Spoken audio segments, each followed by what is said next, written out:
and welcome to a product review of the latest release from Rapido Trains. This is the Montreal Locomotive Works M420.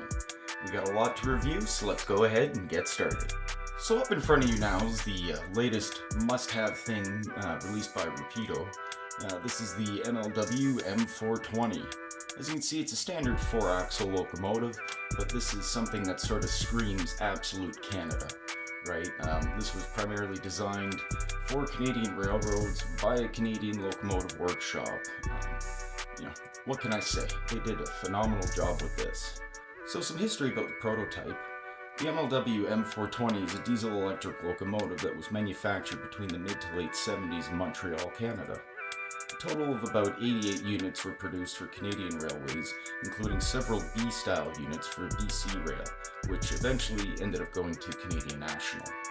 This was a great locomotive. It was originally powered by the Alco 251 4-stroke diesel prime mover, which is, putting out, I think it was maybe a maximum of about 800 horsepower. So, just to put things in perspective, compared to some of the ES44s and whatnot we have now, kicking out over 4,000 horsepower. Certainly a contrast there.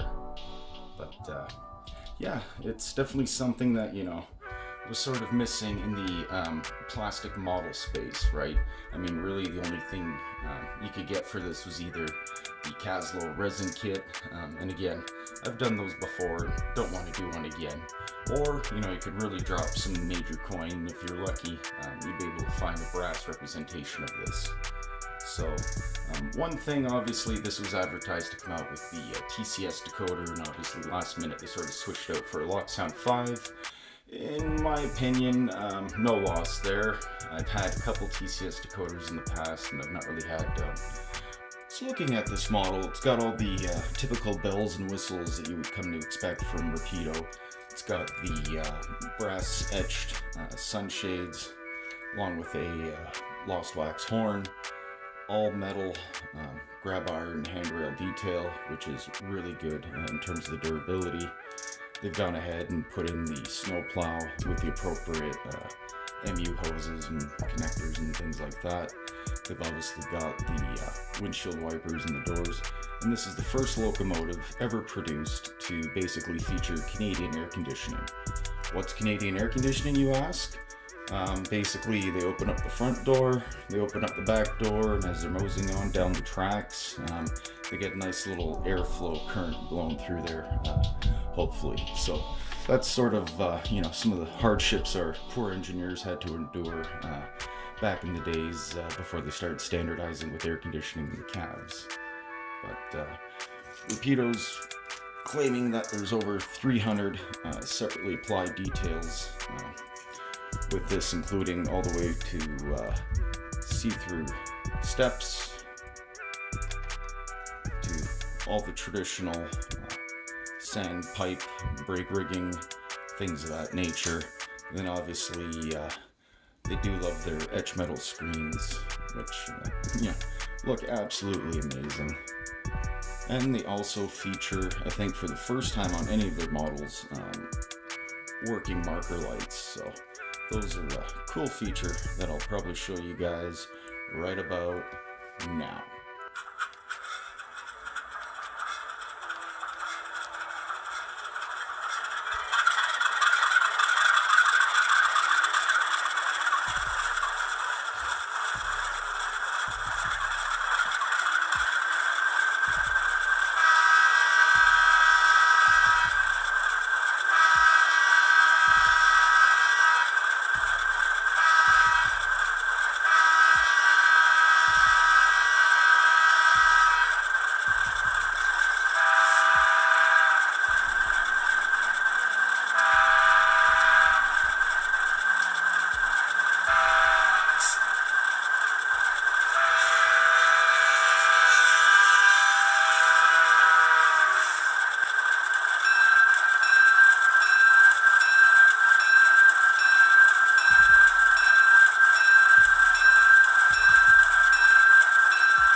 my life.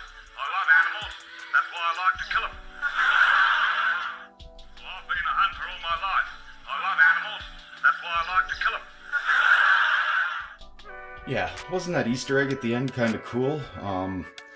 Not really sure which movie that's from, but obviously it's probably an inside joke that those kooky Rapido guys have going on there. Maybe I'll email them later, maybe one of you will actually know what that means, but let's go ahead and move on with the review. And what would any Rapido model be if it didn't come with a baggie of extra goodies? So in here they've included sort of the extra flags for markers on the side that they used to put on the corner of the cabs. They gave you an alternate Radiator Grill. Not sure what that's supposed to be, but I'm sure there's a variation with one of the prototypes or whatnot that they love to include extras for. One thing I did find interesting, aside from the open door, if I could wiggle it out into the open here, is they actually had the cool multi-placard marks that they used to have, those multicolored squares. It's not wanting to cooperate right now, of course, but there you go. You can kind of see it there a little. Yeah, there we go. So you got those. Then obviously the one thing that everybody's kind of after is the door. I would go through and replace it on here right now and show you guys, but unfortunately I don't have a layout, so I don't really have a way of displaying it, because it does not fit back in the original carton if you do put on the open door. So, you know, a little bit of a bummer. But, you know, looking at some of the detail here, I mean, it's a typical Rapido, just absolutely phenomenal, outstanding.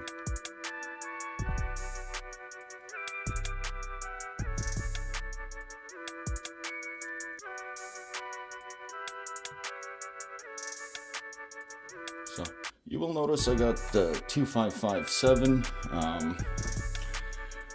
Paid extra to have a 1 in 10 chance of getting the coin, and sure enough, I struck out again. No coin, much like the VA I got that was supposed to have the $10 bill, or a chance of getting the $10 bill. Didn't happen. So just out of curiosity, if anybody else out there purchased those ones that come with the numismatic collectibles, if anybody's actually gotten them, or if they're still floating out there. But regardless, let's go ahead and move on and weigh this sucker up.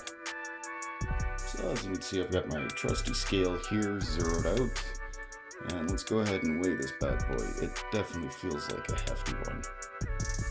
So it's actually coming in at about 521.7 grams, so that's a beast of a locomotive in terms of pulling power. So I mean, hats off to you, Rapido. Kudos, job well done. So just some closing thoughts about this model. I think it was definitely a missing piece in terms of Canadiana and railroading modeling, or models, so to speak. The only, I guess, slight disappointment, ditch lights, but again, ditch lights in the 80s were a little overrated, so I mean, for being a period correct model, it's excusable. So I mean, there's no real complaints there. As you can see, she runs great. They've gone that extra mile in terms of the detail, including the track lighting and the light up control stand, which I didn't really know it had, so that was sort of a bonus on my part. Definitely happy with it. So I mean, would I recommend it? Absolutely. If you're a fan of 1980s Canadian railroading, this will be a must-have piece for your collection. So that's about it for this review. Until next time, see you around, have fun, and enjoy.